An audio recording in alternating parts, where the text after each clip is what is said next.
नमस्कार। आज हम बस्तर में जो कुछ हाल फिलहाल में हो रहा है उस पर थोड़ी बात करेंगे। हमारे पास कुछ दिलचस्प खबरें हैं, सरकारी पहले हैं, सुरक्षा की स्थिति है, फिर वो टेक्नोलॉजी कैसे आ रही है और लोग खुद भी क्या कर रहे हैं, ये सब है। जी, बिल्कुल। कई अलग-अलग पहलू हैं इस बार। हाँ, तो इन्हीं स्रोतों के आधार पर देखते हैं कि बस्तर में विकास और बदलाव की क्या तस्वीर बन रही है। क्या ये सारी चीजें, सुरक्षा, इंफ्रास्ट्रक्चर, डिजिटल बैंकिंग और लोगों की अपनी कोशिशें, ये सब मिलकर कुछ असर डाल रही हैं? चलिए जरा इनको खंगालते हैं। ठीक है। तो पहली खबर नारायणपुर से लेते हैं। वहां उप मुख्यमंत्री श्री विजय शर्मा ने एक, कह सकते हैं, अहम बैठक ली। फोकस था अबुझमाड़ इलाका और वहां विकास तेज कैसे हो, और हाँ, नक्सल समस्या से कैसे निपटा जाए। जी। और एक बात बिल्कुल साफ रखी गई, टारगेट है 31 मार्च 2026 तक नक्सलवाद को खत्म करना। हाँ, ये एक डेडलाइन तय की गई है। बिल्कुल। और इसके लिए कहा गया कि जो भी काम है, सड़कें, पुल पुलिया, ये सब तेजी से हों और क्वालिटी के साथ हों। हाँ, और एक दिलचस्प बात इसमें ये भी है कि इन कामों में मतलब कंस्ट्रक्शन प्रोजेक्ट्स में स्थानीय नौजवानों को प्राथमिकता देने की बात हुई है। अच्छा। जी, ताकि उनको रोजगार मिले। और साथ ही ये भी साफ किया गया कि जो कार्यकर्ता वहाँ काम कर रहे हैं, उनकी सुरक्षा वो सरकार और पुलिस देखेगी। ये जरूरी भी है। अच्छा, स्रोत में ये भी लिखा था कि अवैध धर्मांतरण और बाहरी लोगों की घुसपैठ, इस पर भी सख्ती होगी। हाँ हाँ, उसका भी जिक्र था। ये भी एजेंडा में शामिल था। और एक और चीज पर जोर था कि जब विकास के कामों में लोग जुड़ते हैं, आम जनता, हाँ। तो वो अपने आप में शांति और सुरक्षा का एक अच्छा संकेत माना जाता है। और वो लघु वनोपज की बात भी हुई, मतलब फॉरेस्ट प्रोड्यूस की प्रोसेसिंग से आय कैसे बढ़ाई जाए। अच्छा, वैल्यू एडिशन। जी, जो लोकल इकोनॉमी के लिए काफी जरूरी हो सकता है। तो कुल मिलाकर एक सामूहिक प्रयास पर बल है। ठीक है।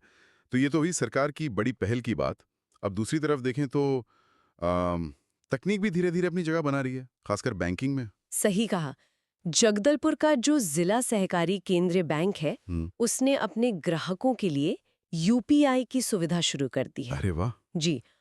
और ये रायपुर और दुर्ग के बाद प्रदेश का तीसरा ऐसा सहकारी बैंक बन गया तो है। इसका मतलब बस्तर संभाग के, सातों जिलों के लगभग 4 लाख ग्राहक, हाँ, काफी बड़ी संख्या है। खासकर गांवों के किसान, हम्म। अब वो गूगल पे, फोन पे, इन सब ऐप से आराम से पेमेंट कर सकेंगे। बिल्कुल, घर बैठे लेन देन हो जाएगा, हम्म। बैंक के चक्कर कम लगेंगे। ये तो बहुत बड़ी सुविधा है। और सिर्फ यूपीआई ही नहीं, उन्होंने आरबीआई की गाइडलाइंस के हिसाब से अपनी वेबसाइट भी लाइव की है, dccbjagdalpur.bank.in। अच्छा, .bank.in डोमेन वाली। जी, ये डोमेन खास बैंकों के लिए होता है, जी। मतलब ज्यादा सुरक्षित माना जाता है।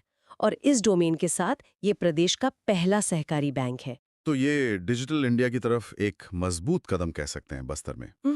लोगों का समय बचेगा, पैसा भी। बिल्कुल। चलिए तकनीक से आगे बढ़ते हैं और देखते हैं कि जमीनी स्तर पर समुदाय खुद क्या कर रहा है। हाँ, क्योंकि विकास सिर्फ ऊपर से नीचे नहीं आता, नीचे से ऊपर भी जाता है। सही बात है। बास्तानार ब्लॉक की खबर है, वहाँ हर घर तिरंगा अभियान तो था ही, उसके साथ साथ लोगों ने स्वच्छता अभियान में भी बहुत हिस्सा लिया। अच्छा। जी, कांडोली और तुरांगूर जैसी पंचायतें हैं, वहाँ सार्वजनिक जगह, हैंडपंप के आसपास का एरिया, टॉयलेट्स, इन सब की सफाई की गई। क्या बात है, लोग खुद आगे आए। बिल्कुल, महिलाएं, नौजवान, बुजुर्ग सब शामिल हुए।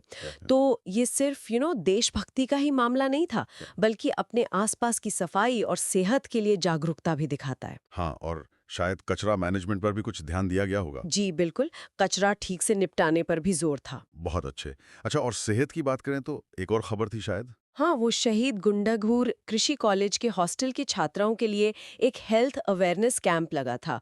करीब 180 छात्राएं थी वहाँ। ओके, इसमें क्या खास था? इसमें देखें, जो मौसम बदलने पर बीमारियां होती हैं, पीलिया, टाइफॉइड वगैरह, उनसे कैसे बचें, इस पर जानकारी दी। हम्म। फिर प्राथमिक उपचार मतलब फर्स्ट एड और पर्सनल हाइजीन, अपनी साफ सफाई कैसे रखें, इस बारे में भी बताया गया। ये बहुत ज़रूरी है, खासकर युवाओं और लड़कियों की सेहत पर ध्यान देना। बिल्कुल। तो अगर इन सारी खबरों को एक साथ रखकर देखें तो ऐसा लगता है कि बस्तर में कई अलग-अलग लेवल पर काम हो रहा है। जी। एक तरफ सुरक्षा मजबूत करना, इंफ्रास्ट्रक्चर बनाना है, दूसरी तरफ टेक्नोलॉजी से बैंकिंग आसान हो रही है, और तीसरी तरफ लोग खुद भी सफाई और सेहत के लिए जागरूक हो रहे हैं। हाँ, ये एक तरह का मल्टी प्रोंग्ड अप्रोच कह सकते हैं, मतलब कई दिशाओं से कोशिशें हो रही हैं। हम्म। अब देखने वाली बात ये होगी कि ये कोशिशें कितनी सस्टेनेबल रहती हैं, मतलब कितनी टिकती हैं, और क्या ये वाकई लोगों की जिंदगी में कोई ठोस, लंबे समय तक रहने वाला बदलाव ला पाती है? सही कहा। और ये सवाल मन में आता है कि क्या इस तरह की अलग-अलग कोशिशें जो सरकार कर रही है, जो टेक्नोलॉजी ला रही है और जो समुदाय खुद कर रहा है, क्या ये सब मिलकर बस्तर जैसे थोड़े जटिल क्षेत्र के लिए सचमुच विकास और शांति का एक टिकाऊ रास्ता बना पाएंगे?